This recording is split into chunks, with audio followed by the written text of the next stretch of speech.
వాక్యము, నరుని కోపము దేవుని నీతిని నెరవేర్చుదని దేవుని వాక్యం సెలవిస్తుంది. నరుని కోపము దేవుని నీతిని నెరవేర్చదు. అదే అంశం. మన యొక్క ఆత్మీయ జీవితంలో కోపము ఒక పాపము లాంటిది. అంశం పేరు కూడా కోపము ఒక పాపము. ఎందుకంటే యాకోబు రాసిన పత్రికల ఆ మాటను 1వ అధ్యాయం 20వ వచనము చదువుదాము. ఎందుకనగా నరుని కోపము దేవుని నీతిని నెరవేర్చదు. ఎందుకనగా నరుని కోపము దేవుని నీతిని నెరవేర్చదు అంటుంది. నరుని కోపము దేవుని నీతిని నెరవేర్చదు అంటుంది. మన యొక్క ఆత్మీయ జీవితంలో ఈ కోపము ఒక పాపము లాంటిది. ఈ కోపము మనలో ఉండుట వలన అనేక ఆశీర్వాదాలు కోల్పోతాం.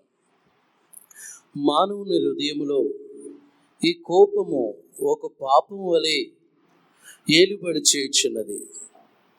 ఇది చిన్నలు మొదలుకొని వృద్ధాప్యంలో రేపో మాపో అనేవాళ్ళలో కూడా ప్రతి ఒక్కరిలో పనిచేస్తుంది. ఈ కోపము ఒక పాపము. ఇది శాపగ్రస్తమైనది. కోపం అనేది శాపగ్రస్తమైనది.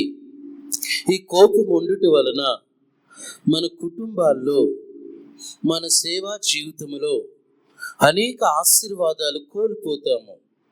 కోపము, ఈ కోపమే ఒక పాపము.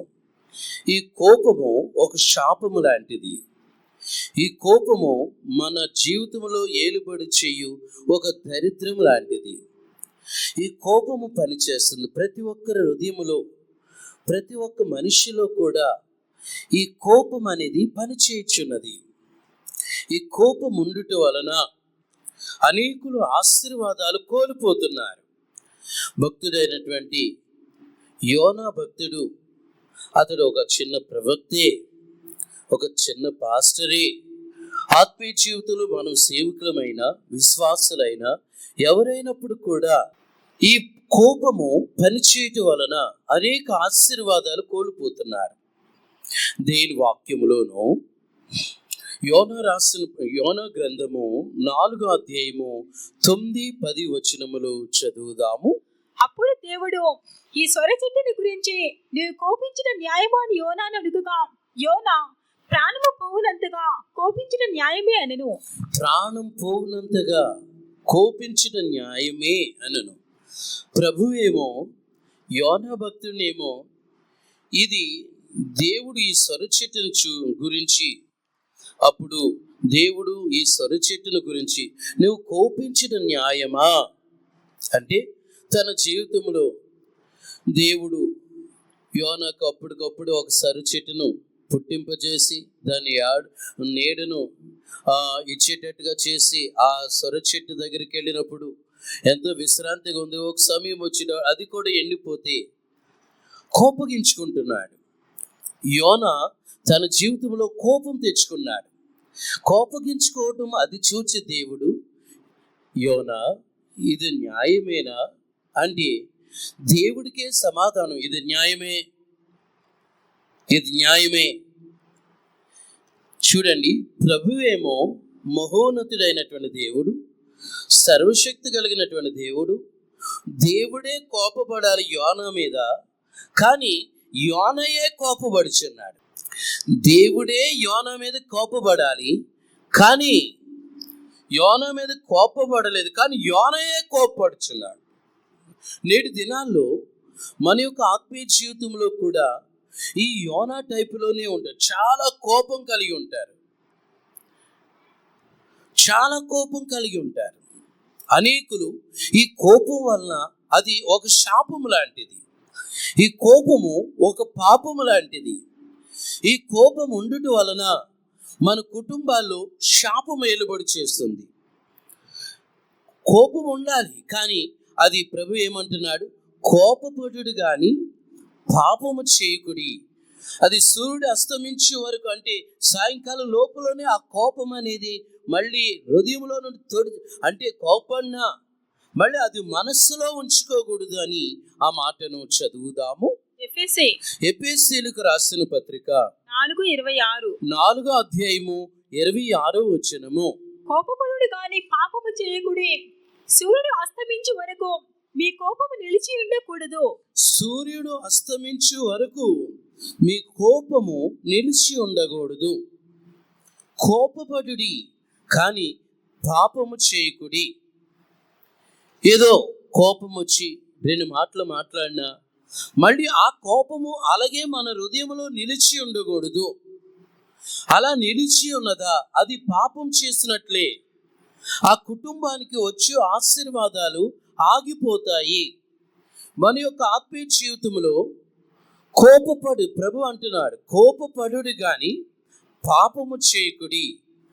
సూర్యుడు అస్తమించే వరకు ఆ కోపము నిలిచి ఉంటే అది పాపం అవుతుంది. అందుకని మన యొక్క ఆత్మీయ జీవితంలో ప్రభు ఏమంటున్నాడు, ఆయన నరుని కోపము దేవుని నీతిని నెరవేర్చదు అన్నట్లుగా కోపమే ఒక పాపము. చాలా సమస్యలు మనము అనేక రీతిలుగా నష్టపోవడానికి, సమస్యలు తెచ్చుకోవడానికి, అనేక ఇబ్బందులు ఎదుర్కోవడానికి, అనేక రీతిలుగా అశాంతి రావడానికి, అనేక రీతిలుగా అసమాధానం రావడానికి కోపమే. ఈ కోపం వలన మనం పాపం చేసిన వారం అవుతాం. ఈ కోపం వలన మనకి దైవ ఆశీర్వాదాలు కోల్పోతాం. ఈ కోపం వలన మనము ప్రార్థన జీవితం కోల్పోతాం. ఈ కోపం వలన దేని వాక్యం విన్నా సరే ఆ వాక్యము హృదయంలోనికి వెళ్ళదు. ఎంతో మంది కుటుంబాల్లో చూడండి, కోపం వలన అద్దాలు పగలగొట్టేస్తారు. అందమైన అద్దం ఎంతో చూసుకోవడానికి బీరువాకు తగిలించి అలాగుండిన అద్దాలు పగలగొట్టే వాళ్ళు ఉంటారు. సెల్ ఫోన్లు దాదాపు అది 30,000, 40,000, 60,000, 70,000, 80,000 అయినా, ₹1,00,000 ఈ కోపంతో సెల్ ఫోన్ పగలగొట్టే వాళ్ళు ఉన్నారు. ఈ కోపంతో ఇంట్లో పలు రీతిలుగా భార్యను కొట్టేవాళ్ళు ఉన్నారు, భర్తలు కొట్టేవాళ్ళు ఉన్నారు. విచిత్రంగా ఉందా? భర్తలు కొట్టేవాళ్ళు ఉన్నారు. వాళ్ళకి ఏదో కోపం వచ్చి పిల్లలను బాధేవాళ్ళు ఉన్నారు. పిల్లలు ఏం చేయలే, వాళ్ళు ఏదో గొడవ ఆడుకున్నారు. వాళ్ళకి ఏదో డిష్యం వచ్చింది. చిన్న పిల్లల మీదే ఆ హస్తం వచ్చి మాకేం అన్న హస్తం పడింది వెనకాల అని పిల్లలు వచ్చి చూపిస్తారు. ఈ కోపము ఒక పాపము. ఈ కోపము ఒక శాపగ్రస్తమైనది. ఈ కోపం వలన అనేక నష్టాలు వస్తాయి. చూడండి, ఎంత తగ్గించుకుని కయ్యనుతో దేవుడు ఏమంటున్నాడు, కయ్యను నీకు కోపమేలా, నీ తమ్ముడి మీద అలా నువ్వు పడతావేంటి, నీ కోపమేలా. ఆ పూర్తి మాటలు చదువుదాము. ఆదికాండము 4వ అధ్యాయము 6వ వచనము. యెహోవా కయ్యనుతో నీకు కోపమేలా, ముఖము చిన్నపుచ్చుకొని ఉన్నావేమి, నీవు సత్క్రియ చేసిన ఎడల తలనెత్తుకొనవా, సత్క్రియ చేయని ఎడల వాకిట పాపం పొంచి ఉండును. ఎందుకంటే కోపము, కయ్యను నీకు కోపమేలా, నువ్వు సత్క్రియ చేసిన ఎడల తల ఎత్తుకొనవా, ఎందుకు నువ్వు తలదించుకుని ఉంటున్నావు అన్నట్లుగా. ఎందుకంటే కయ్యను హృదయములో పాపమున్నది. కయ్యను హృదయములో పాపమున్నది. కయ్యను హృదయములో కోపం ఉండుట వలన కయ్యను దేవుడు కూడా ఎంత తగ్గించుకుని అడుగుతున్నాడండి, ఎంత తగ్గించుకుని అడుగుతున్నాడు. ఈ రోజుల్లో కూడా దేవుడిచ్చిన తల్లిదండ్రులు కూడా వారి మాట వెనుక వారు ఎదురాడితే అయినా వాళ్ళు తగ్గించుకుని, అలా కాదు నాన్న, అలా కాదమ్మా, అలా కాదయ్యా అని అనుట వలన ఎంతో మంది తల్లిదండ్రులపై ఎదురాడే వాళ్ళు ఎంతమంది ఉన్నారు, తల్లిదండ్రులను దూషించే వాళ్ళు ఎంతమంది ఉన్నారు, తల్లిదండ్రులపైనే కోపపడే వాళ్ళు ఎంతమంది ఉన్నారు. అలాగే దేవుడు నియమించిన సేవకులు ఉన్నారు, వారు దేవుడిచ్చిన తండ్రి తల్లి, వారిపై కూడా ఎంతో మంది కోపపడే వాళ్ళు ఎంతమంది ఉన్నారు. కోపము ఒక శాపము లాంటిది. కోపం ఉండుట వలన అది ఉన్నా సరే అది సూర్యుడు అస్తమించు సాయంకాలం లోపలనే అది పోవాలి తప్ప, అదే ఆ కోపము అలాగ హృదయంలో నివాసం చేయటం వలన దుష్టుడైన అపవాది మన హృదయాల్లోకి వచ్చేస్తాడు. దుష్టుడైనటువంటి అపవాది మన హృదయంలోకి వచ్చేస్తాడు. కోపము పలు రీతిలుగా పనిచేస్తుంది. అందుకని ఎల్లవేళలా దేవుడి సన్నిధానములో దేవుని కృపను దీన్ని కూడా సంపాదించి ఎలాగంటే ఈ కోపం నశింప చేయడానికి ఒక అగ్ని అభిషేక బలము చేత ప్రభువా మమ్మల్ని నూతనపరచండి, ప్రభువా మాకు నూతన బలము ధరింపచేయండి, ప్రభువా మీ శక్తిని మాకు అనుగ్రహించండి. ప్రభు ఏమంటున్నాడు? దేవుడు ఆ లేవి సిమ్యోను గురించి వారి కోపము బహు వేంద్రమైనది, అది శాపగ్రస్తమైనది. ఆ లేవియు సిమ్యోను గురించి దేవుడు శాపగ్రస్తమైనటువంటి ఆ కోపం గురించి మాట్లాడుతున్న మాటలు చదువుదాము. ఆదికాండము 49:7. షిమ్యోను లేవి అని వారి సహోదరులు, వారి ఖడ్గములు బలాత్కారపు ఆయుధములు, వారి కోపము వేంద్రమైనదే, వారి ఉగ్రతయు కఠినమైనదే, అవి శపించబడును.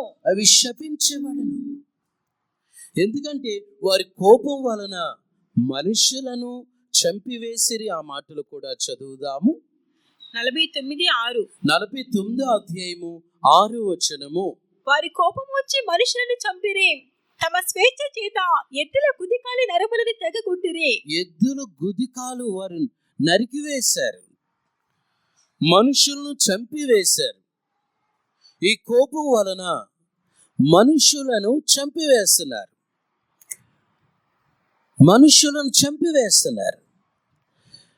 ఈ కోపం వలన మనుషులను నశింపజేస్తున్నారు. ఈ కోపం వలన పలు సమస్యలు ఎదురవుతాయి. ఈ కోపం వలన పలు విధమైన సమస్యలు ఉంటాం. అందుకని ఈ కోపము ఒక శాపము లాంటిది. దేవుడు నిశ్చయముగా ఆయన పిల్లలైన వారికి దేవుడు అద్భుతమైన కార్యాలు చేయాలంటే, ప్రభువా మాలో ఉన్నటువంటి ఈ కోపమనే పాపమును, ఈ కోపమనే శాపమును నుండి మాకు విడుదల ఇవ్వయ్యా, మమ్మల్ని అట్టి రీతిగా బలపరచండి. దైవ చిత్త ప్రకారంగా ఈ కోపము గురించి ఎవరైతే ప్రార్థన చేస్తారో ఆ వాటి నుండి విడుదల పొందుతారో అద్భుతమైన విజయాలు ఆ కుటుంబంలో కలుగుతాయి. ఈ కోపం వల్ల అనేకమైన నష్టాలు ఎదుర్కొంటాం, అనేకమైన ఇబ్బందులు ఎదుర్కొంటాం. ఈ కోపము ఒక పాపము, ఒక శాపము లాంటిది. అందుకనే ప్రభువు కూడా ఆ లేవి సిమ్యోను గురించి ఆ మాటలు మరలా చదువుదాము. 49:5. ఆదికాండము 49:5. షిమ్యోను లేవి అని వారి సహోదరులు, వారి ఖడ్గములు బలాత్కారపు ఆయుధములు, నా ప్రాణమా వారి ఆలోచనలో చేరవద్దు, నా ఘనమా వారి సంఘముతో కలిసి కొనవద్దు. వారి కోపము వచ్చి మనుషులను చంపిరి, తమ స్వేచ్ఛ చేత ఎద్దుల కుదికాలి నరములను తెగగొట్టిరి. వారి కోపము వేంద్రమైనదే, వారి ఉగ్రతయు కఠినమైనదే, అవి శపించబడినవి. కోపం వలన మనుషులను కూడా చంపేస్తారండి. ఈ రోజుల్లో ఎంతమంది ఇంట్లోనే కొట్టుకొని ఏదో కోపం వలన తల మీద కొట్టిన వాళ్ళు ఉన్నారు. చనిపోయిందంటే ఆ సిస్టర్. ఒక స్త్రీ కుటుంబంలో కోపం వలన వాళ్ళు చిన్న చిన్న విషయాలకి ఏదో కూరలో ఏదో ఉప్పు ఏదో తక్కువైందో ఎక్కువైందో ఆ చిన్న కోపము, ఆ చిన్న సమస్య కోపగించుకుని కుటుంబంలో అలజడలు, కుటుంబంలో పోరాటాలు, కుటుంబంలో సమస్యలు ఇవన్నీ రావడానికి కారణం ఏంటంటే ఈ నాలుక హద్దు పద్దు లేకుండా విస్తారమైన మాటల వలన నాలుక అది కొంచెము, నాలుక అవయవంలో నాలుక కొంచెమైన అది చిన్నదిగా ఉండినను అది అడవులే తగలబెడుతుందని యాకోబు రాసిన పత్రికలో ఆ మాటను చదువుదాము.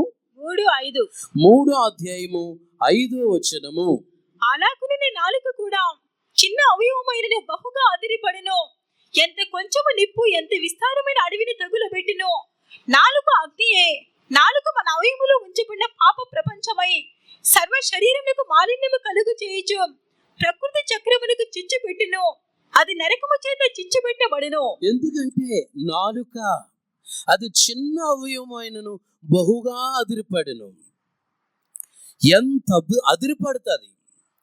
దానికి ఒక నాన్ స్టాప్ లేకుండా పలు రీతిలుగా ఆ నాలుకను ఉపయోగించడం వలన కోపం పలు రీతిలుగా, కోపం వలన మాటలు, రకరకాల మాటలు, రకరకాల భాషలు, రకరకాలైన భాషలు, అవి వ్యర్థమైన భాషలు మాట్లాడడం వల్ల ఆ పెదాలు కూడా కొంతమంది ఒక తల్లి అంతే ఈ పెదాలన్నీ పచ్చడైపోయినాయి. ఇలా వాసంది. ఏంటమ్మా సమస్య, ఏం జరిగిందంటే వారు కొట్టారండి. నెమ్మదిగా చెప్తుంది, ఒప్పుకుంది, నేనే తప్పు చేశా, నా నోరు మూసుకుని ఉంటే ఈ పెదాలు ఎంత పెద్దవి అయ్యే కాదు, నాదే తప్పు అయ్యా, నాదే తప్పు. కొందరు చూడండి, ఆ 4 పడితేనే అది సెట్ అవుతుంది, లేదంటే అప్పటి వరకు సెట్ అవ్వదు. నాలుక కూడా ఇది బహు చిన్నదైనను బహుగా అదిరిపడుతుంది. ఎందుకు అదిరిపడుతుంది అంటే కోపము. బియ్యం రైస్ వండుతున్నాం, అది ఉడికేటప్పుడు మూత చూడండి, అలాగే ఆ లోపల ఆ వెసరికి, ఆ ఆవిరికి ఎగురుతా ఉంటుంది.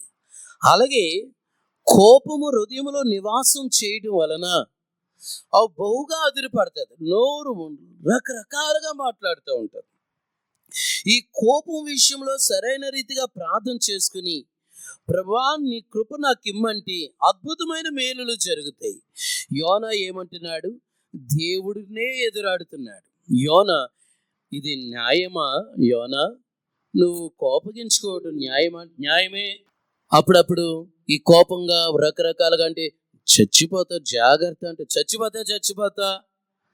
ఆ కోపంలో వచ్చే మాటలు, చేస్తా, రకరకాలుగా. అందుకని ఈ కోపము ఒక పాపము లాంటిది. ఈ కోపం వలన దేవుడు ప్రార్థనలు వినడు. ఎంత ప్రార్థన చేసినా సరే, దీక్షలు చేసినా సరే, ఉపవాసాలు ఉండినా సరే, అన్య భాషలతో టంగ్స్ ఎంతో పవర్ఫుల్గా మాట్లాడినా సరే, ఎంత అన్య భాషలు మాట్లాడి అంత కోపంగా ఉంటే దేవుడు ఉన్నాడా? దయ్యం ఉన్నదా? ఆయా సందర్భాల్లో కూడా ఏమైనా ఈ కోపము ఒక పాపము లాంటిది. ఈ కోపము ఒక శాపము లాంటిది. ఈ కోపం ఉండటం వలన మనుషులను కూడా చంపివేస్తారంట. ఒకటి కోపము, ఈ కోపం వలన మనుషులు కూడా చంపివేస్తారు. చిన్న విషయానికి ఒకవేళ త్రాగుబోతులు అనొచ్చు. మనం తాగిన ఆ గంట సేపే తాగుబోతుగా ఉంటారు, కానీ తాగకుండానే త్రాగుబోతులుగా ఉండేవాళ్ళు ఉంటారు. కొంత ఎప్పుడు 24 hours ఆన్లోనే ఉంటుంది హృదయంలో కోపము. ఓ పక్కన ప్రార్థనే, ఓ పక్కన అభిషేకమే, ఓ పక్కన దీర్ఘ ప్రార్థనలే, ఓ పక్కన ఏడుస్తూనే ప్రార్థన. ట్యాప్ ఇప్పితే చూడండి, ట్యాప్ ఇప్పితే ఎలాగైతే ఆ ట్యాప్ అలాగ ఇప్పినా ఉంటేనే ఎలాగైతే వాటర్ దారుగా కారుతుందో అలాగా వాటర్ వచ్చినట్టు కన్నీళ్లు వస్తాయి. అదే కన్నీళ్ళతోటి కోపము కూడా అంత విజృంభిస్తూ ఉంటారు. ఎలా ఆశీర్వాదాలు వస్తాయి ఆ కుటుంబాల్లో, ఎలా అద్భుతాలు దేవుడు చేస్తాడు? ప్రభు ఏమంటున్నాడు? ఆయన దీన మనసు నా యొద్ద నేర్చుకుని ప్రయాసపడి భారం మోసుకొంచున్న సమస్త జనులారా నా యొద్దకు రండి. ఆ పూర్తి మాటలు చదువుదాము. మత్తయి సువార్త 11:28. 11:28. ప్రయాసపడి భారం మోసుకొనిచున్న సమస్త జనులారా నా యొద్దకు రండి, నేను మీకు విశ్రాంతి కలుగు చేదును. నేను సాత్వికుడును, దీన మనసు కలవాడిని గనుక మీ మీద నా కాడి ఎత్తుకుని నా యొద్ద నేర్చుకునుడి, అప్పుడు మీ ప్రాణములకు విశ్రాంతి దొరకును. చూసారా? అప్పుడు మీ ప్రాణములకు విశ్రాంతి నా యొద్ద నేర్చుకునుడి అంటున్నాడు. ప్రయాసపడి భారం మోసుకుంటున్న సమస్త జనులారా, అనేక భారాలు ఉంటాయి.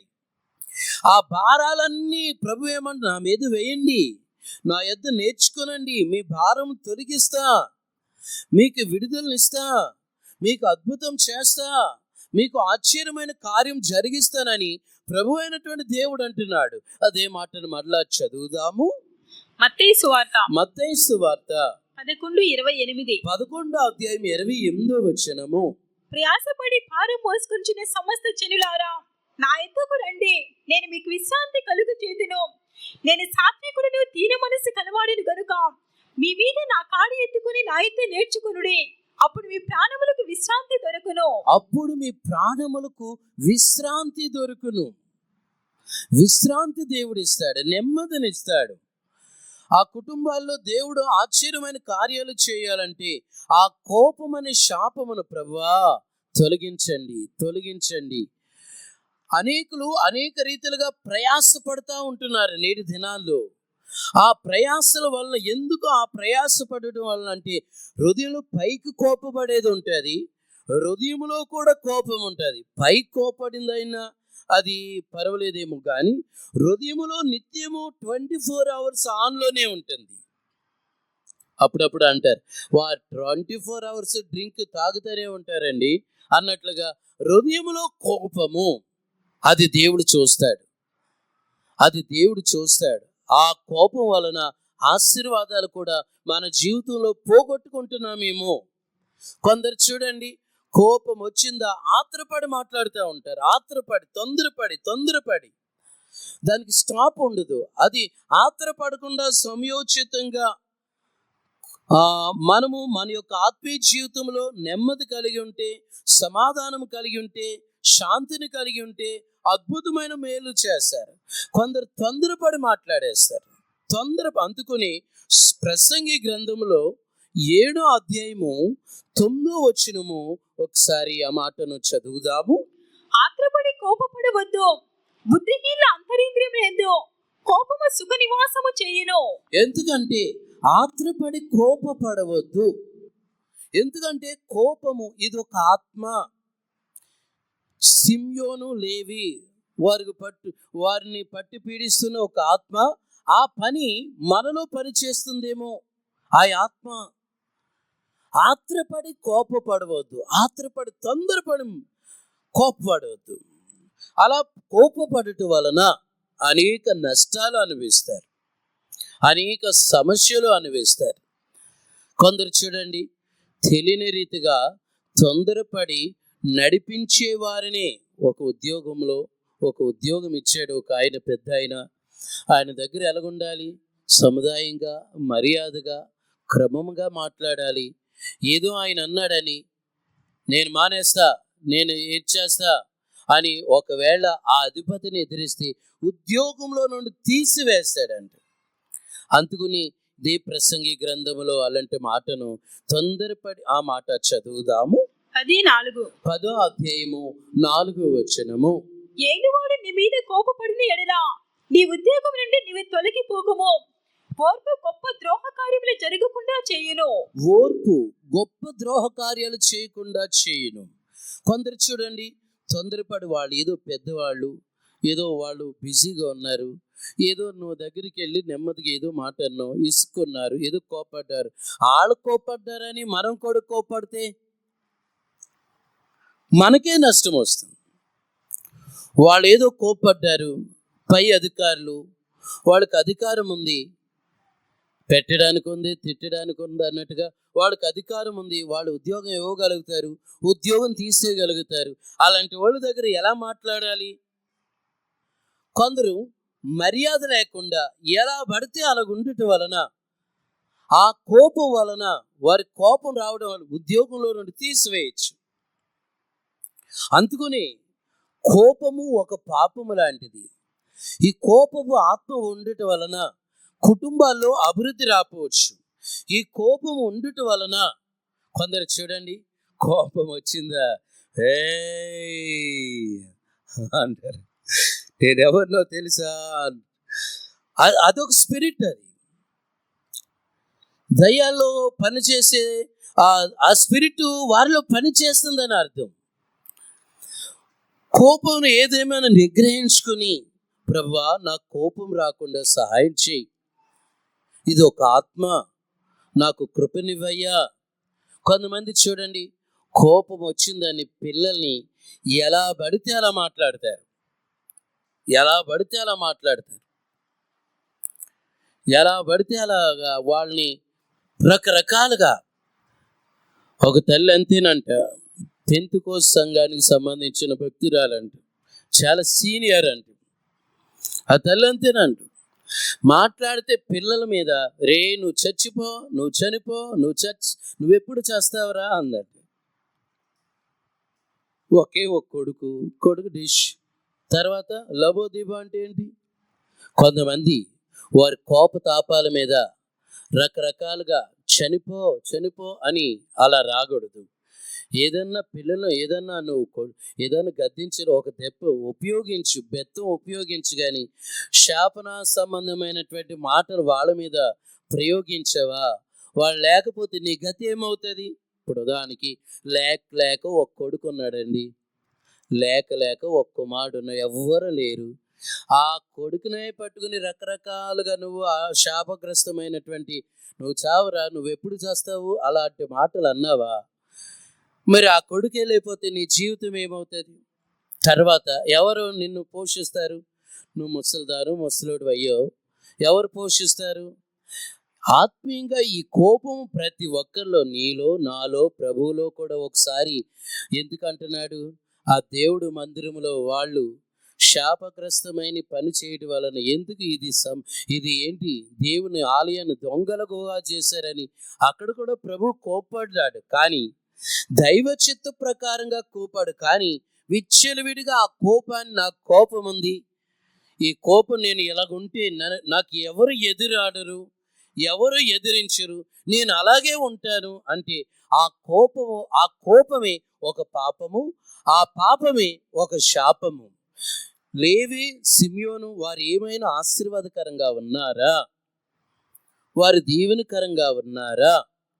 మన యొక్క ఆత్మీయ జీవితంలో ఈ కోపము గురించి ప్రార్థన చేసుకోవాలి. నరుని కోపము దేవుని నీతిని నెరవేర్చదు అన్నట్లుగా. ఒకవేళ పైకి కోపడకపోయినా హృదయంలో కోపం ఉండొచ్చు. ప్రభువా, ఆ కోపము తీసివేయండి అయ్యా, ఆ కోపం ఆత్మ నుండి తీసివేయండి. అది లేవి ఆత్మ, అది సిమ్యోను ఆత్మ, అది కయ్యను ఆత్మ. కయ్యను కోపంతో తమ్ముని చంపేయలేదా? కయ్యను కోపంతో తమ్ముని చంపివేశాడు. సొంత రక్త సంబంధే, సొంత తమ్ముడే. కానీ హేబేలు మంచి అర్పణ దేవుడికి ఇచ్చాడు. కయ్యను సరైన రీతిగా అర్పించలేదు. హేబేలు అర్పణ దేవుడు ఇష్టపడ్డాడు, కయ్యను అర్పణ దేవుడు త్రోసివేశాడు. కయ్యనులో ఏమి రావాలి? పశ్చాత్తాపం రావాలి. అయ్యో, నన్ను ఎందుకు అంగీకరించడం లేదు, నా అర్పణ ఎందుకు అంగీకరించలేదు, దేవుడు నన్ను ఎందుకు ఇష్టపడలేదు, నాలో ఏదో పాపం ఉంది, నా అర్పణలోని ఏదో తేడా ఉంది, నన్ను దేవుడు ఎందుకు మాట్లాడడం లేదు, ఇలా ప్రార్థన చేసుకోవాలి. అలా ప్రార్థన చేసుకోకుండా తన తమ్ముడిపై కోపం ఉంచుకున్నాడు, తన తమ్ముడిని చంపివేశాడు. కోపం వలన మనుషులను చంపివేశారు. కొందరు మాటలతో చంపివేశారు, కొందరు చేతబడు కళ్ళు, మామూలు కళ్ళు కదా అవి, ఆ కళ్ళుతో అదో విషపు చూపు అన్నట్లుగా. సౌలుకు విషపు చూపు, అదొక చూపు, అది కూడా కోపమే. ఆ కోపం వలన కళ్ళు కూడా రకరకాలుగా మారిపోతాయి, ముఖం కూడా రకరకాలుగా మారిపోతుంది. కావున ఇది ఒక ఆత్మ. దేవుడు ఇష్టమైనటువంటి పిల్లలు, ప్రభువా, ఈ కోపపు ఆత్మ నుండి నాకు విడుదలయ్యా. కోపపు ఆత్మ అలాగుంటే వారికి విడుదల పొందలేరు, వారు అద్భుతం చూడలేరు, వారి మహిమను చూడలేరు. ఎందుకు? ఉజ్జియా రాజు, అతడు ఒక విశ్వాసి లాంటి వాడు. అక్కడ లేవీలు, యాజకులు, ఆ సేవకులు వాళ్ళ ధూపం వేయాలి బలిపీఠం దగ్గర. వాళ్ళ ధూపం వేయకుండా ఏదో అక్కడ ఉన్నటువంటి అతను ఆ రాజు బలిపీఠం మీదకి ఎక్కి నేను కూడా ధూపం వేస్తాను అని ఆ ధూపం వేయడం వలన అక్కడున్న ఒక 10 మంది వెళ్ళి ఆ రాజును బయటికి లాగుతుంటే వారి మీద ఆ బలిపీఠం మీద నుండి చెయ్యెత్తాడు. కోపము, దేవుని కోపము అతని మీద మండిపోయింది. చూసారా? దేవుడి మీద కోపగించుకోకూడదు, దేవుడు నియమించిన సేవకుల మీద కోపగించుకోకూడదు. ఎందుకంటే ఇది నీ పని కాదు అని రాజుతో అన్న, అవును నేను వేస్తా, నేను రాజుని. అతడు యోగ్యుడు కాదు. యోగ్యుడైతే పర్వాలా, అయోగ్యుడు. దావీదు ఒక సమయంలో యోగ్యుడు కాబట్టి ఏమంటున్నాడు, ఇదిగో రొట్టెలు, ఇదిగో అతడు యోగ్యుడు కాబట్టి ఇదిగో రొట్టెలు ఇస్తున్నాడు. అనేకములు ఈ కోపం వలన అనేక నష్టాలు తెచ్చుకుంటారు. ఆ మాటను చదువుదాము. రాజు విషయంలో దేవుడు కోప్పడి అతని చేతులు కూడా ఎండిపోని అని వాక్యం సెలవిస్తున్న మాటను చదువుదాము. 2 దినవృత్తాంతముల గ్రంథము 26:19 26 అధ్యాయము 18, 19 వచనాలు కూడా చదువుదాము. రాజైన ఉజ్జియాను ఎదిరించి ఉజ్జియా యెహోవాకు ధూపం వేటకై ప్రతిష్ఠింపబడిన అహరోను సంతతి వారైన యాజకుల పనియే కాని నీ పని కాదు. పరిశుద్ధ స్థలముల నుండి బయటికి పొమ్ము, నీవు ద్రోహము చేసి ఉన్నావు. దేవుడిని యెహోవా సన్నిధిని ఇది నీకు ఘనత కలుగు చేయదని చెప్పగా ఉజ్జియా ధూపం వేటకు ధూపాత్రని చేత పట్టుకుని రౌతుడై యాజకుల మీద కోపము చూపెను. యెహోవా మందిరంలో ధూపపీఠం ప్రక్కన అతను నుండగా యాజకులు చూచుచునే ఉన్నప్పుడు అతని నొసట కుష్ఠరోగం పుట్టెను. చూసారా, పరిస్థితి ఏర్పడింది. పరిస్థితులు చూసారు. మన యొక్క ఆత్మీయ జీవితంలో దేవుని కోపముకు మనం గురి అవ్వకూడదు. మనం కోపమును చంపివేయాలి. దినదినము చనిపోచున్నాము అంటే పౌలు ఎందుకంటున్నాడు, దినదినము ఆయన మాటలు వాక్యముల చేత జీవిస్తూ లోకములో చనిపోతూ ప్రభువులో బ్రతుకుతున్న వారు ఉన్నారు. ఎంత కోపం వచ్చినా ప్రభువా సహాయం చేయి, ఈ కోపం ఆత్మ నుండి విడుదల దయచేయి. చూడండి, ఈ ఆత్మ పని చేసిందంటే, ఉదాహరణకు చెప్తున్నా, 1 టన్ను కలిగినటువంటి మనిషి 1 టన్నే ఉన్నాడు అనుకోండి, 1000 కేజీలే ఉన్నాడు అనుకోండి. ఇంకొకళ్ళు ఒక ఉండడానికి 40 కేజీ, 40 కేజీలు కాదు కానీ 60 కేజీలు ఉన్నారనుకోండి. 60 కేజీలుగా సన్నగా ఉన్నా వీళ్ళు టన్నులు కోపం ఉండొచ్చు. వాళ్ళ ఆకారానికి టన్నులు మనిషి అయినా ఎంతో ప్రేమ కలిగి ఉండొచ్చు. ఆకారాన్ని సన్నగా ఉన్నా వాళ్ళు కోపము టన్నుల కొద్దీ ఉండవచ్చు. ఆకారానికి ఎంతలా ఉన్నా సరే వాళ్ళు పనిచేసేది ప్రేమ, దయ, కనికరము, ఓర్పు, సహనము. హల్లెలూయా. దాన్ని చూసి దేవుడు ఆశీర్వదిస్తాడు.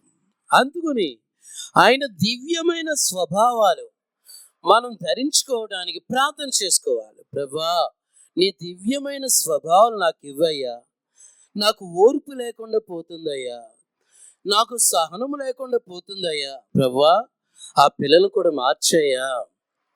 ఆ పిల్లల కొరకు ప్రార్థన చేయాలంట. ప్రభు ఏమంటున్నాడు విలాప వాక్యములు, మొదటి జామున నీ పసి పిల్లల కొరకు మొరపెట్టుము, వారి కొరకు ప్రార్థన చేయము అన్న మాటను చదువుదాము. 2 అధ్యాయము 19 వచనము. నీవు లేచి రేయి మొదటి జామున మొరపెట్టుము, నీళ్లు కుమ్మరించినట్లు ప్రభు సన్నిధిని నీ హృదయమును కుమ్మరించుము. నీ పసిపిల్లల ప్రాణము కొరకు నీ చేతులను ఆయన తట్టు ఎత్తుము. నీ పసిపిల్లల కొరకు వాళ్ళ కొరకు చేతులెత్తి ప్రార్థన చేయాలి. అంతే తప్ప కొంతమంది ఈ కోపం వలన పిల్లలను చంపేసిన వాళ్ళు ఉన్నారు. కొంతమంది అయితే ఇంట్లో వాళ్ళని చంపేసిన వాళ్ళు ఉన్నారు. నేను అలాగవుతుంది అనుకోలేదండి, అలా కొట్టినప్పుడు చనిపోయింది అన్నవాళ్ళు ఉన్నారు. చనిపోయింది ఒక ఆమె అయితే అలాగే ఆయన భర్తగా వచ్చింది కోపం, పూనింది ఒక దయ్యం. ఆ పూనితే ఆ అమోరాత్మ అతను పట్టింది. ఆ భార్యను కొట్టాడు, ఇక్కడ కొట్టాడు, చచ్చి ఊరుకుంది. మళ్ళీ లేవడంలే, ఎన్ని నీళ్లు పోసిన ఇంకెక్కడ ఉంటుంది. ఈ కోపము చాలా మందిని కుటుంబాల్లో నెమ్మది లేకుండా చేస్తుంది. ఈ కోపం వలన సమాధానం లేకుండా చేస్తుంది. సైతాను కూడా నీ కోపం రాదా, నేను చూస్తా, నీ కోపం రాదా, ఎంతవరకు కోపం రాదో చూస్తా, కోపం పుట్టించేటట్టుగా చేస్తాడు అపవాది. పిల్లలో దూరుతాడు, భర్తలో దూరుతాడు, భార్యలో దూరుతాడు. ఇరుగు పొరుగు వారిలో దూరుతారు. ఈ కోపం, నా కోపమే లేదు, నా పేరే శాంతిమూర్తి, శాంతమ్మ శాంతయ్య, అసలు నా కోపమే లేదండి. సైతాన్ గాడు, నీ పేరు శాంత, చెప్తాను ఆగు, నీ పేరు ఆ శాంతి ముందర పెడతాను అని అశాంతి అశాంతి చేసేస్తాడు. అశాంతి, అశాంతరావు, శాంతమ్మ, శాంతమ్మ కాదు అశాంతమ్మ. ఇది ఈ కోపం వలన. అందుకుని ఆత్రపడి కోపపడవద్దు. ఎందుకంటే బుద్ధిహీనుల అంతరింద్రియం యందు కోపము నివాసం చేస్తుంది. ఫుల్ ఏసీ పెట్టి, ఉదాహరణ చెప్తున్నా, మామూలుగా ఎండాకాలంలో మామూలు రూముల్లో ఉంటే అమ్మో ఉక్కపోసేస్తుంది, ఫుల్ ఏసీ పెట్టి అబ్బా ఎంత హాయిగా ఉందో. ఎందుకండి సెంట్రల్ ఏసీ అప్పుడప్పుడు రైల్వే స్టేషన్ దగ్గర చూడండి, సెంట్రల్ ఏసీ విశ్రాంతి గది అని ఉంటుంది. ఆ గదిలోకి వెళ్ళి చూడండి, వెయిటింగ్ ట్రైన్ వస్తుందంటే సెంట్రల్ ఏసీ ఫుల్ ఏసీ ఉంటుంది. ఆ భలే చల్లగా ఉంటుంది. అసలు వెళ్ళబుద్ధి అవుతుంది. ట్రైన్ వస్తుందా వెళ్దాంలే అన్నట్లుగా ఉంటుంది. ఆ సెంట్రల్ ఏసీలో నివాసం ఉన్నట్లుగా ఈ కోపము కూడా ఎవరిలో, బుద్ధిహీనుల హృదయంలో కోపము సెంట్రల్ ఏసీ లాగా ఉంటుంది. సెంట్రల్ ఏసీ మామూలుగా, అది మామూలు ఏసీ అది వేరు. సెంట్రల్ ఏసీ అని గవర్నమెంట్ కొన్ని ఉంటాయి. అసలు లోపలికి వెళ్తే చని వణుకొచ్చేది. ఎండాకాలంలో కూడా అబ్బా చల్లగా ఉంటుంది. ఐస్ గడ్డ పెడితే ఎలాగుంటుంది ఆ టైపులో. అలాగే బుద్ధిహీనుల హృదయంలో కూడా ఈ కోపము, ఈ ఏసీలో ఉన్నట్లు మనుషులు ఆ టైపులో నివాసం చేస్తారు. అందుకుని ఈ కోపం నివాసం చేస్తే ఇంకా దేవుడు ఏమంటాడు? యేసయ్యా రావయ్యా, పరిశుద్ధ అగ్నిని పంపు దేవా, నన్ను నీ ఆత్మతో ఏనాడు నువ్వు నాలో నివసించుమయ్యా, నాలో ఉండుమయ్యా, దిగురమ్మయ్యా దిగురమ్ము అన్నట్లుగా పాట పాడినా ఆ హృదయంలో ఈ దురాత్మ పని చేయడం వలన ఏం దిగొస్తాడు? నేను ఉండలేను, నీలోనికి రాలేను అంటాడు. అటు బ్రదర్స్ అయినా అటు సిస్టర్స్ అయినా ఎవరైనా సరే ఈ ఆత్మ పని చేయడం వలన చాలా నష్టపోతాం, చాలా ఆశీర్వాదాలు కోల్పోతాం, చాలా దీవెనలు కోల్పోతాం. ఎందుకంటే నరుని కోపము దేవుని నీతిని నెరవేర్చదు అంటున్నాడు. చూడండి, ఈ కోపం వలన కయ్యేను సొంత తమ్ముడినే చంపేశాడు. చూడండి, కోపం వలన అనేకమైన నష్టాలు ఎదుర్కొంటాం, కోపం వలన అనేకమైన సమస్యలు ఎదుర్కొంటాం. ఈ కోపం వలన అనేకమైన వస్తువులు కూడా పగిలిపోతాయి. ఎంతోమంది ఇళ్లలో, అయ్యా ఏంటి ల్యాప్టాప్ పగిలిపోయిందా, ఏంటి మొన్నే కొన్నారు కదా 80,000 అని చెప్పారు కదా. అయ్యా వాడి కోపం వచ్చి, ఒరే వాడికి నువ్వు అలాగ ఉండొద్దు, నువ్వు ఇలా చేయొద్దు అని ఆ తల్లి బ్రతిమాలుతోంది. నేలకేసి ల్యాప్టాప్ పగలగొట్టాడు. అది 80,000, 80 రూపాయలు కూడా పనికిరాదు, మళ్ళీ అమ్ముది మొక్కలయ్యింది. చూడండి, కోపం వలన అనేకమైన నష్టాలు. కారణం ఏంటంటే దేని వాక్యం అంటుంది, బుద్ధిహీనుల అంతరింద్రియములో కోపము నివాసము చేస్తుంది. మన హృదయంలో దేవుడు నివాసం చేయాలి. మన హృదయంలో దేవుని పాటలు రావాలి. ఈ హృదయం నిమ్మళంగా నెమ్మదిగా ఉంటే హృదయంలో తెలియకుండానే పాటలు వచ్చేస్తాయండి. హృదయంలో తెలియకుండానే ఒక సంతోషకరమైన పాటలు వచ్చేస్తాయి. పిల్లల దగ్గర ఒకరోజు వాళ్ళు నా దగ్గరే పక్కన పడుకుని ఉన్నారు. ఉన్నట్టుండి వాడు రే ఇలాగంటున్నాడు, నిద్దట్లోనే రే ఏంటున్నాడు, మళ్ళీ ఇలాగంటున్నాడు. అమ్మో ఇడు పక్కన ఉంటే నన్ను కూడా కొట్టేటట్టున్నాడు అని పక్క దూరంగా పడుకు. ఏంటంటే ఆ నిద్దట్లో కూడా ఈ కోపం ఆత్మ పనిచేస్తుంది. అదొక ఆత్మ, అదొక ఆత్మ. దీని నుండి విడుదల కొరకు అడగాలి. ప్రభువా నాకు సహాయం చేయి, ప్రభువా నాకు విడుదల లేకుండా. ఈ కోపం వలన ప్రార్థన దేవుడు వినడు. ఎందుకంటే ప్రభు ఏమంటున్నాడు, పాపుల మనవి ఆయన ఆలకింపుకున్నాడు, ఆయన ఆలకించాడు, హృదయంలో కోపం ఉందా, అది పాపము, అది శాపము లాంటిది. ఈ పాపం వలన, ఈ కోపం వలన పాపుల మనవి నేను వినను అంటున్నాడు. ఆ మాటను చదువుదాము. యోహాను సువార్త యోహాను సువార్త 9:31. 9వ అధ్యాయం 31వ వచనము. దేవుడు పాపుల మనవి ఆలకింపడు. దేవుడు పాపుల మనవి ఆలకింపడు.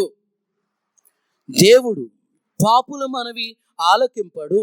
చూడండి, అంతటి మహానుభావుడు 6 లక్షల మంది నడిపించినటువంటి మోషే భక్తుడి జీవితంలో ఏమంటున్నాడు? నువ్వు ఆ కణాన్ని చూస్తావు కానీ ఆ కణాన్ని చేరవు. ఆ బండతో మాట్లాడంటే ఆ బండను కొట్టినందువలన దేవుని కోపం వచ్చేసింది. మనం ఏ పాటండి? ఆఫ్టర్ ఆల్ మనం ఏ పాటి? మన జీవితం ఏ పాటి? చూడండి, అంతటి భక్తుడే ఒకప్పుడు సాత్వికుడని ఒక మంచి పేరిచ్చినటువంటి వ్యక్తిని గురించి, మోషేను గురించి, ఆ బండను ఆ కనాను దేశం చూస్తావు కానీ నువ్వు చేరవు అంటే ఆ నిత్య పరలోకం నువ్వు అంటే ఆ టైపులో నువ్వు చేరలేవు అన్నట్లుగా ఆ బండతో మాట్లాడంటే కొట్టాడు. కోపం వచ్చేసింది. ఆ మాటలో చదువుదాము.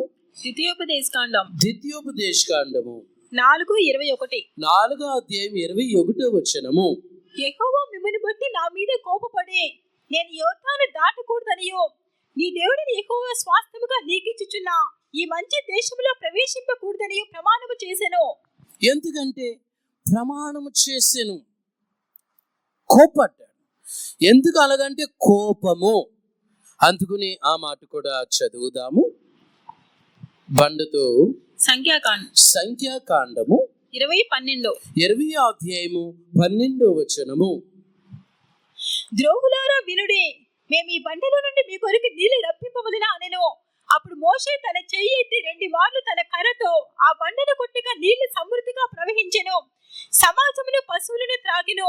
అప్పుడు యెహోవా మోషే అహరోనులతో, మీరు ఇశ్రాయేలు కన్నుల ఎదుట నా పరిశుద్ధతను సన్మానించినట్లు నన్ను నమ్ముకొనకపోతిరి కనుక ఈ సమాజమునకు నేను వారికి ఇచ్చిన దేశంలోనికి మీరు తోడుకొని పోరని చెప్పాను. ఎందుకంటే చూడండి, ద్రోహులారా అన్నాడు. మన యొక్క ఆత్మీయ జీవితంలో ప్రార్థన చేసుకోవాలి. ప్రభువా, ఈ కోపము ఒక పాపం లాంటిది. కోపం వల్లే మోషేపై మీరు కోపపడ్డారు. అనేకులు కయ్యేనుపై మీరు కోపపడ్డారు. కయ్యేను గురించి దేవుడు ఏమైనా మంచిగా మాట్లాడా? ఏమైనా మంచి ఏదైనా బిరుదులు ఇచ్చాడా? ఏదైనా ప్రమోషన్ ఇచ్చాడా? నీకు కోపమేలా? యోనా గురించి కూడా ఇది న్యాయమా?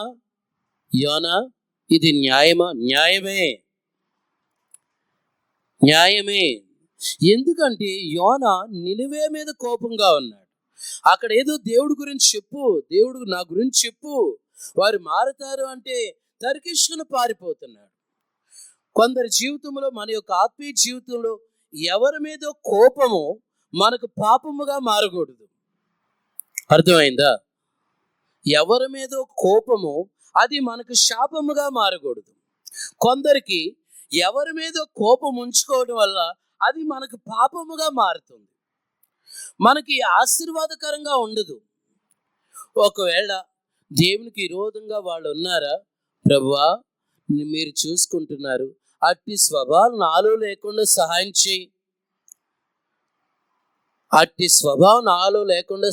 చేయి. ప్రభువా, ఆ కోపము వాళ్ళు వాళ్ళ పని చేసింది, నాలో పని చేయకుండా సహాయం చేయి. గట్టిగా లేలి చెప్దా. చూసారా? ఇట్టి రీతిగా ప్రార్థన చేసుకుంటే అలాంటి వాళ్ళే గొప్ప వాళ్ళు అవుతారు. యోనాకి ఎంత మాత్రము యోనా జీవితంలో, అతని జీవితంలో ఎంత మాత్రము పశ్చాత్తాపం లేదు. కయ్యను జీవితంలో ఎంత మాత్రము పశ్చాత్తాపం లేదు. సౌలు జీవితంలో ఎంత మాత్రము పశ్చాత్తాపం లేదు. మన జీవితంలో దేవుడు వాక్యం మాట్లాడుతుండగా వినగల ఆ చెవులను, గ్రహించగల ఆ మనస్సును వస్తుందా? లేదంటే ఏదైనా హృదయంలో మనం తెలియని రీతిగా తిరుగుబాటు చేస్తున్నామా?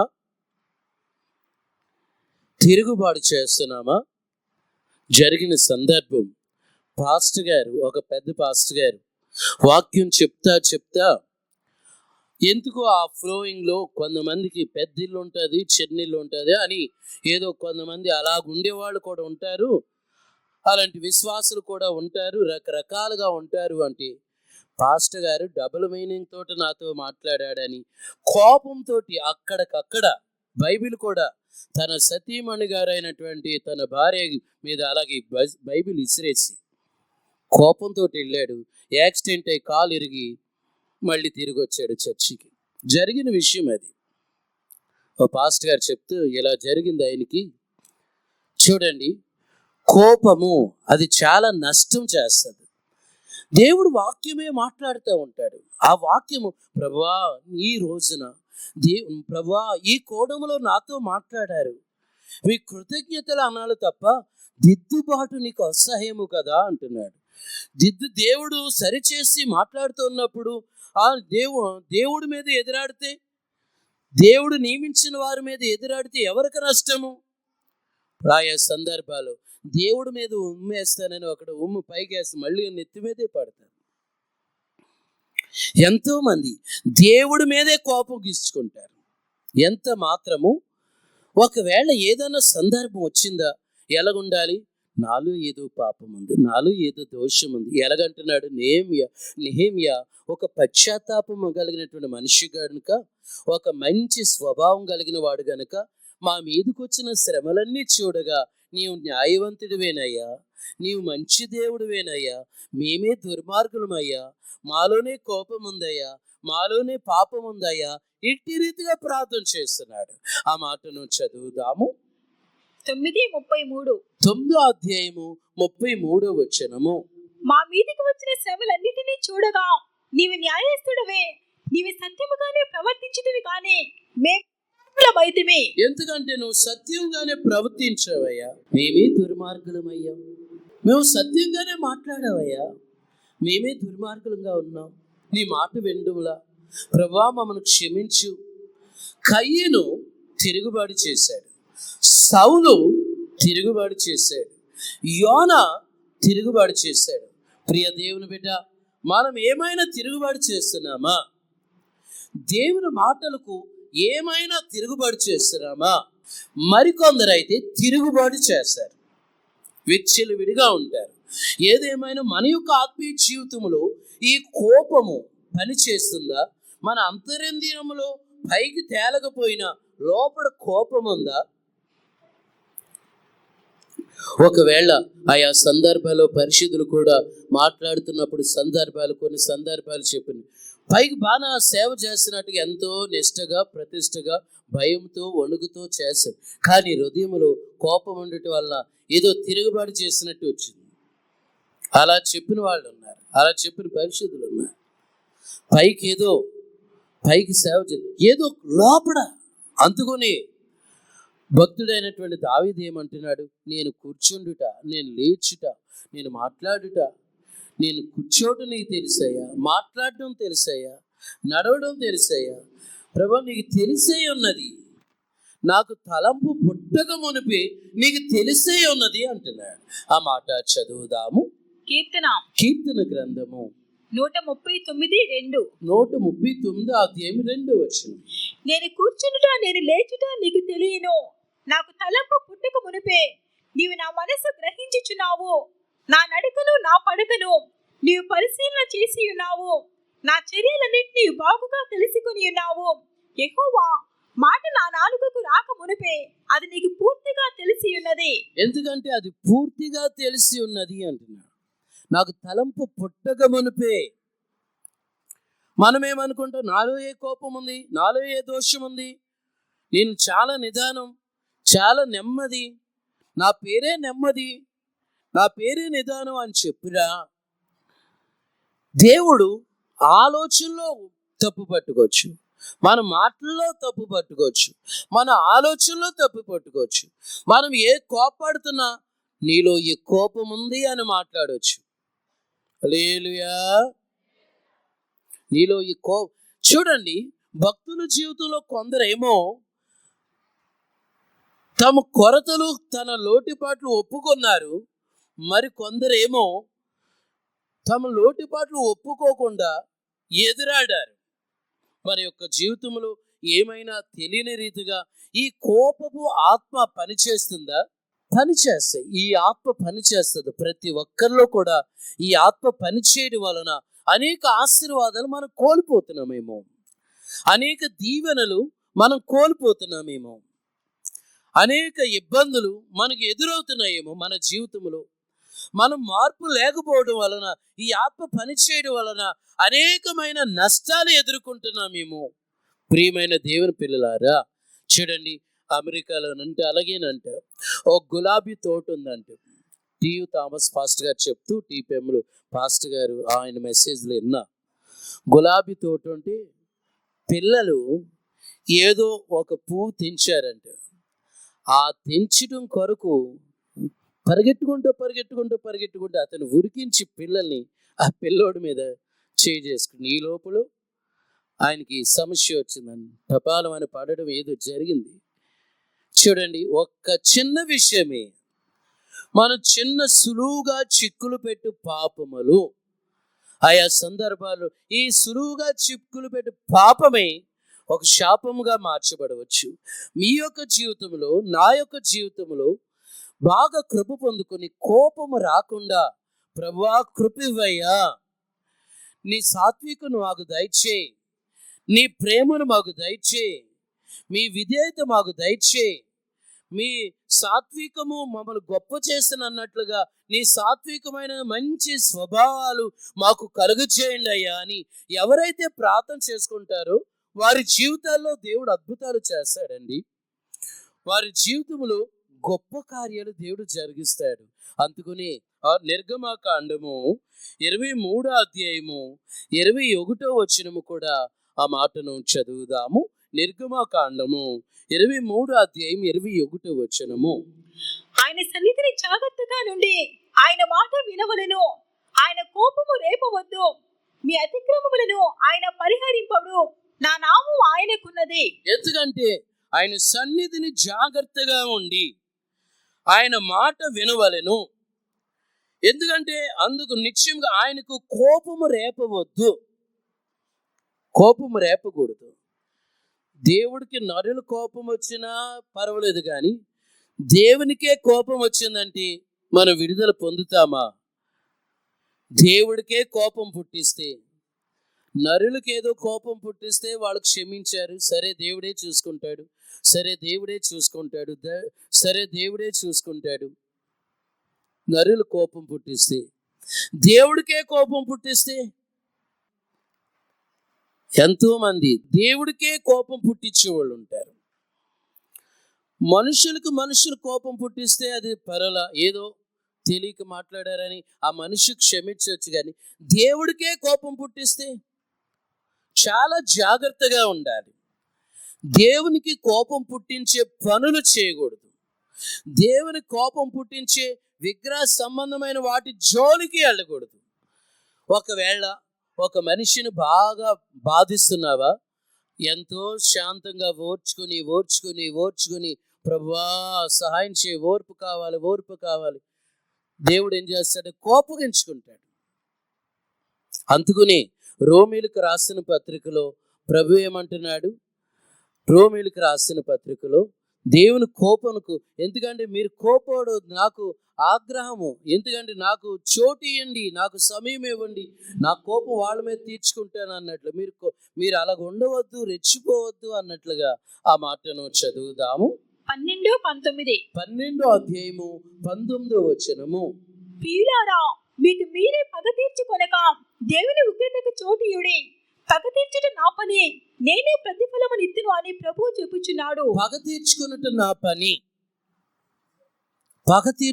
నా పని. చూసారా, దేవుడు పగ ఆయన తీర్చుకుంటాడు, నువ్వు మౌనంగా ఉండు అంటున్నాడు.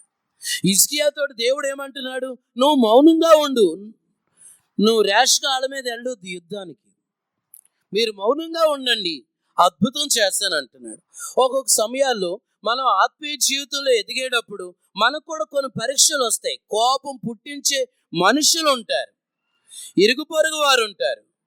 కొందరు అంటారు, అంతకుముందు నేను చాలా రెబల్ అండి, దేవుడు నమ్ముకున్న తర్వాత బాగా సాత్వికం సంపాదించుకున్నాను, తగ్గింపు సంపాదించుకున్నా. ఇప్పుడు మాత్రం వాళ్ళు రెబల్గా నన్ను రెచ్చగొడుతున్నారండి. అప్పుడేమో రెబల్ అంట, ఇప్పుడు దేవుళ్ళు ఉన్నారు. మీరు బాప్తిసం తీసుకుని పరిశుద్ధాత్మ అభిషేకం పొందుకొని ఎంత శాంతంగా ఉంటే అంత రెచ్చగొడతారు దయ్యాలు వాళ్ళు ఉండి. అయినను ప్రభు ఏమంటున్నాడు? రోమీయులకు రాసిన పత్రికలో ప్రభు ఏమంటున్నాడు? ఆ మాట మళ్ళా అప్పుడు చదివిన మాట మళ్ళా చదువుదాము.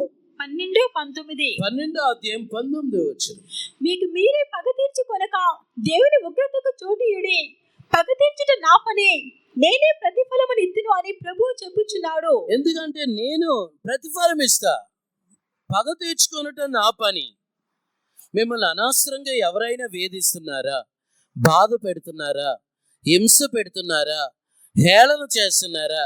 కొందరికి హేళన చేసే బుద్ధి ఉంటుంది, కొందరికి హేళన చేసే బుద్ధి ఉంటుంది. వాళ్ళని ఏమనలేదు, వాళ్ళు హేళన. కొందరికి అపహాస్యం చేసే బుద్ధి ఉంటుంది, అపహాస్యం. వాళ్ళని ఏమనలేదు. కారణాలు ఏంటంటే కయ్యను ఆత్మ వాళ్ళు పనిచేస్తుందని అర్థం. వాళ్ళని ఏమనలేదు, వాళ్ళని హేళన చేస్తారు, దూషిస్తారు, అపహాస్యం చేస్తారు, జోక్స్ వేసుకుంటారు, డబుల్ మీనింగ్ మాట్లాడతారు. అరే వాళ్ళు ఏదైనా అన్నామా? వాళ్ళు ఏమన్నా. అది ఈ కారణాలు ఏంటంటే ఈ హృదయంలో కోపము, అసూయ, ద్వేషము, కక్ష, పలు చెడు స్వభావాలు హృదయంలో నిండిపోతున్నాయి.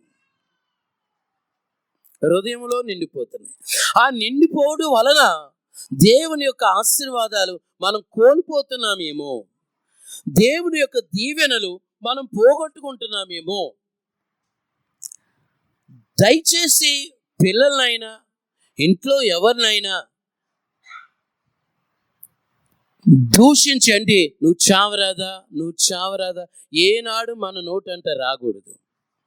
ఒకవేళ ఏదైనా మాట్లాడినా గద్దించు, సరిచేయి తప్ప వాళ్ళు మన నోటంట వాళ్ళంటే, ఒకవేళ ఇందా చెప్పాను కదా, ఒక తల్లి లేక ఒక కొడుకే ఉన్నాడు, ఆ కొడుకునే మాట్లాడితే చావు నిజంగా వెళ్ళిపోయాడంటే అప్పుడు లబోదీబో అంటే ఎలాగుంటుంది? కొంతమంది భార్య ఉన్నంత వరకు వాళ్ళు సైకోలాగా ప్రవర్తిస్తారు, భర్త ఉన్నంత వరకు సైకోలాగా ప్రవర్తిస్తారు. అటు బ్రదర్స్లో ఉన్నారు, అటు సిస్టర్లో, పిల్లలు ఉన్నంత వరకు వాళ్ళని రాసి రంపాను పెడతారు. పిల్లలు లేరు ప్రేమించి ఇచ్చారంటే ఆ పిల్లలో కూడా దయ్యాలు పనిచేసి ఉంటాయి. ఏదేమైనా ఇవన్నీ దురాత్మలే. ఇవన్నిటిని జయించాలంటే శుభకరమైన మాటలు, ఒక విజయోత్సవంతో మాటలు, అట్టి రీతిగా ఉంటే మనము అద్భుతమైన రీతిగా ఆశీర్వాదకరంగా మార్చబడతాం. ఏయన్న కోపము ఒకవేళ వచ్చినా అది సూర్యుడు అస్తమించే వరకు అది మళ్ళీ అలాగే ఉందా, నష్టపోతామని ఆ మాటలు చదువుదాము. ఎఫెసీయులకు రాసిన పత్రిక 4:26 4వ అధ్యాయము 26వ వచనము. కోపపడుడి కానీ పాపము చేయకుడి, సూర్యుడు అస్తమించే వరకు మీ కోపము నిలిచి ఉండకూడదు, అపవాదికి చోటు ఇయ్యకుడి. కోపపడి అలాగే ఉన్నామా? ప్రార్థన చేయలేం. దేవుని ఎవరైనా కోపపడేవాళ్ళు మనసారగా పాటలు పాడలేరు కూడా. కోపపడేవాళ్ళు హృదయంలో వచ్చి ఆనందం, సంగీతం అది రాదు. మనసారుగా దేవుని సంతోషపరచలేరు, ఆత్మతో ఆరాధన చేయలేరు, ఆత్మతో స్తుతులు చెప్పలేరు, ఆత్మతో స్తోత్రాలు చెప్పలేరు, ఆత్మలో ప్రార్థన చేయలేరు. కోపము ఏదేమైనా ఆ కోపము ఒక శాపము లాంటిది, ఆ కోపము ఒక పాపము లాంటిది. దాని నుండి మాకు విడుదల ఇవ్వయ్యని ఎవరైతే ప్రార్థన చేస్తారో గొప్ప విజయాలు కలుగుతాయి. ప్రార్థన చేసుకుందాం. దేవుని సన్నిధానములో ప్రభు మనతో మాట్లాడి ఉన్నారు. ఈ దినాన్న కోపపు ఆత్మ మనలో ఏమైనా పని చేస్తుందా? మన జీవిత యాత్రలో ప్రభువా మాకు విడుదలవి, ఆ ఆత్మ నుండి మాకు విడుదలవి, మమ్మల్ని బలపరచండి, మమ్మల్ని శుద్ధి చేయండి, మమ్మల్ని పవిత్రపరచండి, మమ్మల్ని పరిశుద్ధపరచండి. నీ అగ్ని అభిషేక బలము చేత నూతనమైన కార్యాలు మా ఎడల జరిగించండి ప్రార్థించేది వారుగా ఉండాలి. ప్రార్థన చేద్దాం. అందరూ మోకరించండి. దేవుడి సన్నిధానములో కొన్ని నిమిషాల పాటు ప్రభువా, నాలో ఉన్నటువంటి కోపం ఆత్మ నుండి ప్రభువా విడుదలవి అయ్యా. అది లేవి సిమియోను వారు కూడా కోపం వలన మనుషులు చంపివేశారు, ఎద్దులు నరికివేశారు. అలాంటి పరిస్థితులు ప్రభువా మాలో పని చేయకూడదు. ప్రభువా, నీ యొక్క ఆశీర్వాదాలు మేము పొందుకోవాలి, నీ దీవెన పొందుకోవాలి, నీ అద్భుతాలు మేము చూడాలి, నీ ఘనమైన కార్యాలు మేము చూడాలి. మా జీవితంలో నీ యొక్క అద్భుతమైన కార్యాలు చేయండి రాజాని దేవుని సముఖంలో ప్రార్థిద్దాం. పరిశుద్ధ తండ్రి, ఫస్ట్ నామానికి కృతజ్ఞతాస్తుతులు చెల్లించిన ప్రభా, ఈ నెలంతా మీ కృపారకలో మమ్మల్ని కాచి కాపాడి చివరపున్న దాన కూటంలో వివిధకాలం మీరు మమ్మల్ని ప్రేమించదండి. మీ కృపతోను మీ కనికృతోను మీ సమకాన్ని తోడుకొని తీసుకొచ్చి మీరే దిగి వచ్చి నరుని కోపము దేవుని నీతిని నెరవేర్చదని వాక్యంతో మీరు మాతో మాట్లాడేందుకు మీకే స్తోత్రం తండ్రి. కోపం వస్తే పాపం చేస్తారని, పాపం వల్ల శాపం పొందుకుంటారని మీరు మాతో మాట్లాడి హెచ్చరించినందుకు మీకే స్తోత్రం ప్రభా. పరిశుద్ధ గ్రంథంలో అనేకులు తండ్రి కోపగించుకొని పాపం చేసి శాపగ్రస్తులుగా మారారు ప్రభా. విధంగా ఉండకూడదని మీరు మమ్మల్ని హెచ్చరించినందుకు మీకే స్తోత్రం తండ్రి. మా ఆత్మీయ జీవితంలో ఏ విషయంలో కూడా ఎవరి మీద కూడా మీ మీద కూడా తండ్రి కోపపడక, మీకు కోపం పుట్టించగా తండ్రి ప్రతి విషయంలో తండ్రి క్షమించే హృదయం కలిగి ఉండటానికి, సహించుకోవటానికి, ఓర్చుకోవటానికి, మౌనంగా ఉండటానికి మీ దివ్య గుణాలు, దివ్య సభలో ప్రతి ఒక్కరు మీరు ధరింప చేయండి ప్రభా. తని మీ స్వభావాలతో మీ పోలికగా ప్రతి ఒక్కరు మార్చండి తను, మీ వాళ్ళు జీవించడానికి సహాయం చేయండి. కోపం నుంచి విడిపించండి ప్రభా. మీకే స్తోత్రం. ఈ కూటాన్ని మీరు ఆస్వాదించారు, వచ్చిన ప్రతి ఒక్కరిని కూడా మీరు ఆస్వాదించారు. వారి జీవితాలు, వారి కుటుంబాలు మీ కార్యాలు జరిగించండి. సంఘమందరూ పరిశుద్ధపరిచి మీ మహిమకు సిద్ధపరచమని యేసుక్రీస్తు నామములో వేడుకొని ప్రార్థన చేయించున్నాం తండ్రి, ఆమేన్. సకల ఆశీర్వాదక అనుభూతుడగు మా ప్రభువా, మీ ఘననామానికి కృతజ్ఞతలయ్యా.